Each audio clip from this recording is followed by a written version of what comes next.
जैसा कि आप लोगों ने देखा कि आज हमारे ऑफिस का रंगाई कलर हो रहा था और हमको लग रहा था कि हाँ आज नहीं हो पाएगा, 2-3 दिन लगेगा, लेकिन कंप्लीट कर चुके हैं। आपको वीडियो में दिखाते हैं। कलर काम खत्म हो चुका है। अब हम चलते हैं गौर शिवपुर, वहाँ हम आपको दिखाएंगे रणगढ़ का किला। अब आप लोग ब्लॉग में बने रहिए। अब दिखाते हैं रणगढ़ का किला। इसमें आप देखेंगे वहाँ शंकर जी विराजमान है, वहाँ के मूर्ति को दिखाएंगे। हम लोग गौर शिवपुर गाँव में इंटर कर चुके हैं। इस पूर्वा के बाद रणगढ़ का किला स्टार्ट हो जाता है। अंधेरा होने वाला है, अब हम लोग पहुँचने वाले हैं। आप लोग दिखाएंगे रणगढ़ का किला। आप लोग इस ब्लॉग में बने रहिए। रणगढ़ का किला आप लोगों को दिखाते हैं। बहुत सही बेटा। यहाँ नाव भी चल रही है, देख सकते हैं। अब आगे चल के आपको दिखाते हैं पूरा नजारा रणगढ़ किले का। हम लोग आ चुके हैं यहाँ पे, लेकिन नदी में काफी पत्थर है, चलने में काफी दिक्कत हो रही है। बालू भी है, पत्थर भी है, चलने में दिक्कत हो रही है। हम इस किले के बारे में बताएं तो ये लगभग बांदा से 37 या 40 किलोमीटर डिस्टेंस पे है और नारायणी से 10-12 किलोमीटर डिस्टेंस पे है। हम पहुंच चुके हैं। अब देखते हैं किले के ऊपर आगे का नज़ारा। इस नदी के बारे में एक और ख़ास बात है, ये किला जो है नदी को बीचों बीच बना हुआ है। जब बरसात का सीजन आता है तो इस किले पे जाने के लिए बहुत दिक्कत का सामना करना पड़ता है और कई बार लोग रिस्क भी लेते हैं और दिक्कत भी होता है। इस समय बरसात नहीं है तो ये पूरा खाली पड़ा हुआ है। आप देख सकते हैं यहाँ पे नदी है, नदी काफी पीछे जा चुकी है जो एमपी में है। अभी इस समय पूरा यूपी में ये बालू पड़ा है। हम लोग जा रहे हैं आगे। अब दिखाते हैं कि वहाँ किले का नज़ारा। दिक्कत हो रही है चलने में, देख सकते हैं सब पत्थर है, बालू है और कुछ नहीं है। जल्दी जल्दी पहुँचते हैं, आपको दिखाते हैं, नहीं तो सनसेट भी होने वाला है।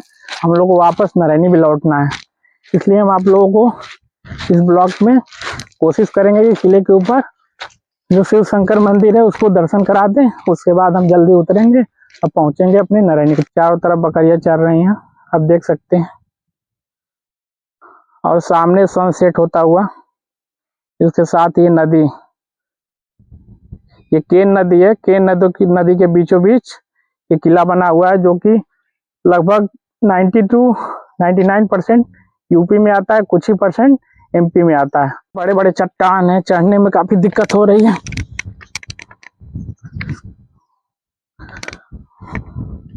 बकरियां पता नहीं कैसे चढ़ जा रहे हैं, इंसान को चढ़ने में तो इतना दिक्कत हो रही है, बकरी बताओ इतना ऊपर चढ़ के आ गई है। ये देख सकते हैं इतना बड़ा पत्थर का चट्टान, हम लोग इस पे चढ़ते हुए, चट्टान है, हम लोग चढ़ रहे हैं। अब हालत खराब हो गई है, सांसें फूलने लगी है चढ़ाई करते करते। नदी को जल्दी जल्दी पार किए तो हम लोग किले के मुख्य द्वार पे पहुंच चुके हैं। आप लोगों को दिखाते हैं, किला में इंटर करते हैं। अगल बगल के जानकार बताते हैं कि इस किले में रूहों की आवाजें सुनाई पड़ती हैं। रात होते ही अजीब अजीब की आवाजें आती हैं, जैसे कि यहाँ कोई चीख पुकार हो रही हो। आसपास के गांव वाले कोई भी व्यक्ति रात में यहाँ नहीं जाता है। जानकार की माने तो रियासत के चलते काफी खून खराबे हुए थे, जिसके चलते उनकी आत्माएं यहाँ भटकती हैं।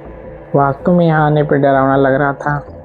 चलिए, ये वीडियो बहुत लंबा हो चुका है, अब हम इंटर करने वाले हैं। अब अगले वीडियो में आपको दिखाएंगे किले के अंदर का नज़ारा, और यहाँ शंकर जी विराजमान है, उनके भी दर्शन करेंगे और किले के चारों तरफ का नज़ारा हम यहाँ से दिखाएंगे। तो आप लोग इस ब्लॉग में बने रहिए। रात होने वाली है, हमको जल्दी वीडियो बना के वापस लौटना होगा, क्योंकि आत्माएं टहलती हैं, हो सकता है हमें लोगों को मिल जाए, इसलिए हम फटाफट वीडियो बनाते हैं, लौटते हैं। आप लोग सब्सक्राइब करते रहिए।